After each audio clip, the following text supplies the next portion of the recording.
Morning, everyone. Today I wanted to talk about the power of applying early. Now, we already talked about early decision. I'm not talking about early decision. I'm just talking about early in general. As it is late October now, Halloween around the corner, November 1st is coming up. And so I want to bring up the power of applying early, even if it's just early action, which is non-binding. And then actually, secondarily in the back half of this video, I want to talk about the two possible paths moving forward as seniors transition from from early windows to regular windows of applications in January. And again, if you are the parent of a junior or sophomore or freshman, I think this is really going to help, because this is going to come up for your child. And honestly, it's better to know now, even if it's years early.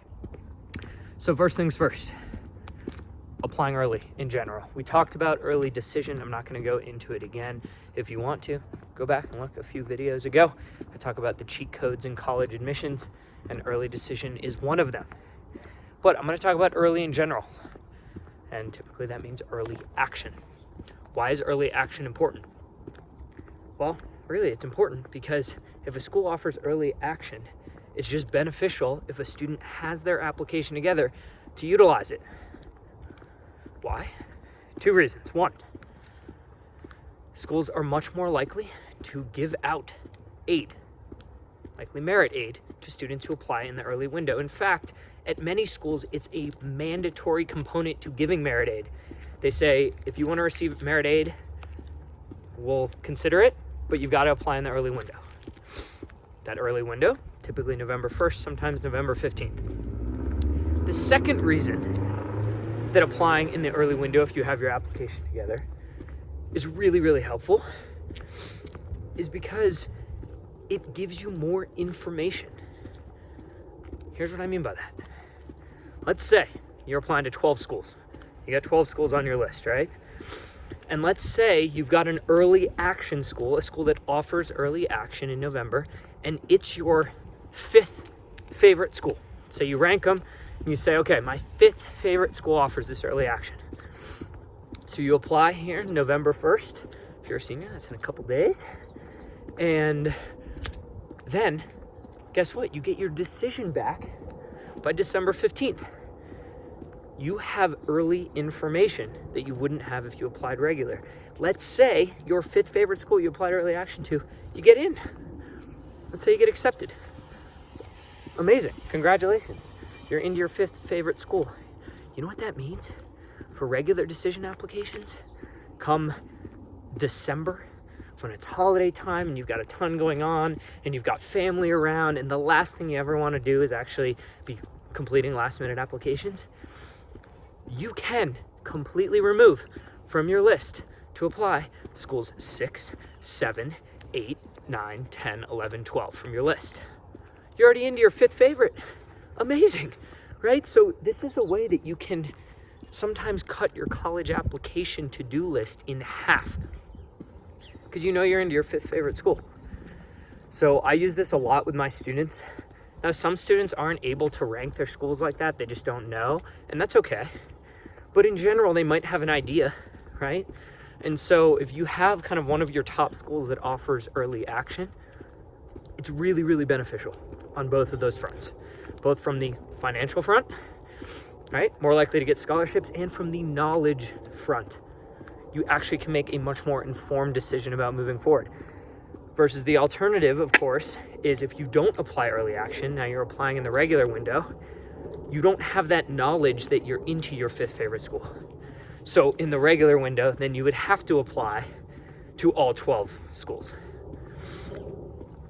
So I hope that makes sense. Now, second half, I wanted to talk about the two possible paths as we transition from the early window to eventually the regular window. Again, as I'm making this, it's late October. My students will mostly be pressing submit this upcoming weekend on all of their early applications. And from then, they're done with early action, early decision. From there, here's what's going to happen. Between November 1st and December 15th, that is 6 weeks, schools are going to review my students' applications, early decision and early action. From there, they'll give them one of three options. They'll either accept them, amazing. They'll either reject them, or they will defer them. Deferring means they just push their application to the regular decision window. Regardless of how those decisions go, there is one of two possible methods, and in my program, I allow my students to choose which method they want. Talk with their family about it. There's the, I would say, slightly riskier method, which is you apply early.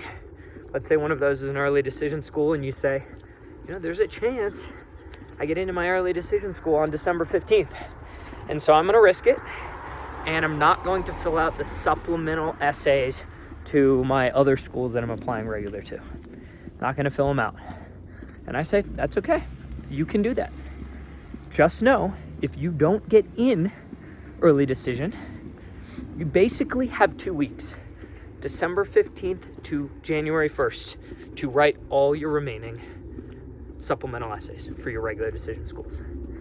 If you, student, think you can do that, I'm okay with it, right? I'm okay with it. And as an aside, as a teenager, I wasn't big into doing a bunch of unnecessary work, and that's the path I chose. And then I didn't get into my early decision school. By the way, that's a story for another time, but it was the best thing that ever could have happened to me. And then I had between December 15th and January 1, and I remember what it was like writing all those supplements. That's one way. That's one path. The second path, I'd say about half of my students choose, is the safer path, but it could be the path where you end up doing extra work. That path is where you apply in the early window, early decision, early action. You take a week off, you celebrate your kind of first chunk of applications in, and then come, let's call it mid-November, you say, all right, time to write my regular decision applications. And for the most part, that means writing the supplemental essays. And one by one, between November, December, you write them all. That way, you spread them out. It's less intense. It's not a 2-week sprint. You've got more time, and you can finish all your supplements in November and December. You just got more time. Now, the pros of this, obviously, it's a safer play, right? If you don't end up getting into your early decision school, you've got your supplements written. You're like, I'm good. The cons, you might be doing extra work. Might be a lot of extra work, because if you write supplemental essays for 8 or 9 or 10 regular decision schools, and then that early decision school says, you're accepted. I guess you're celebrating anyway, because you're into your early decision school. But in the back of your head, I just spent hours and hours and hours of my life writing supplemental essays that will never even get submitted. So those are the two paths. My program, like I said, I allow for either, but the important thing is that a student choose the path. Don't just passively kind of wander your way around and say, which path am I going to take? My program, my students have to say, I'm either doing this path or this path, confirm with their parents that they agree, and then you move forward. So I hope this video is helpful, describing kind of the last aspects to applying early here, and then also transitioning from early applications to regular, and how to go about that. If you enjoyed this, feel free to click the like button, subscribe if you want. I think that's what the YouTubers say these days. And until next time, cheers.